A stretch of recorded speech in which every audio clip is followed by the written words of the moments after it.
It was quite a nice day, and I had the chance to take part of the workout outside. The options that I had was to either do sled pushes or sprints.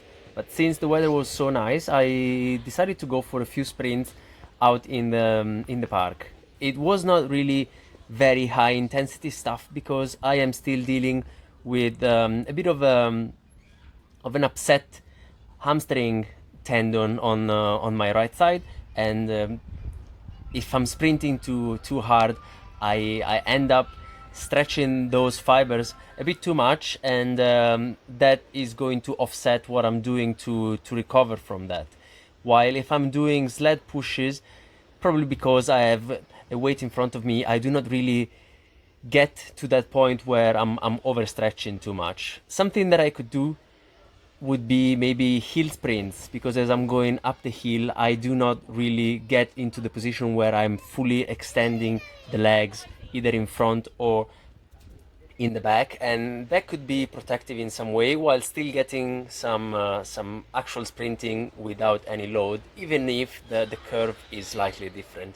What I was doing here was, after a few runs around as a warm-up, I did 3 sets of doubles going to one end of the field, and in between I was also doing some handstand stuff. And after that, when I was done, I went into the gym and I was doing some high pull-ups. Not as great as I did a couple of weeks ago, but in here I was trying to get into a rhythm where I was able to get the descent and harness the gravity to my advantage and spring back up. So I was doing a bit of that, and I was also jumping into some assisted Nordic curls. These are nice because first, the setup is much better than the one that I improvised on the floor with the barbell and all those plates. It became too cumbersome. In here, I just slide into the lat pull down, and I'm ready to go basically.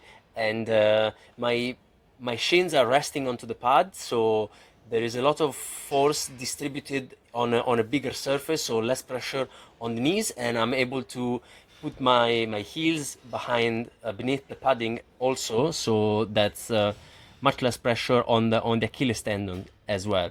And then I'm going down to this stepper, and I can decide on whether to keep the hands behind me or in front of me, and in here I was doing just that, so it was giving me a bit of an assistance when I was going back up, allowed me to do more repetitions and still being able to stay as straight as possible hip wise. And I finished it off with a few sets of dumbbell overhead presses, 12 kilos. All the 14s were gone, so I did a couple of sets with higher repetitions, and that was basically the end of the workout.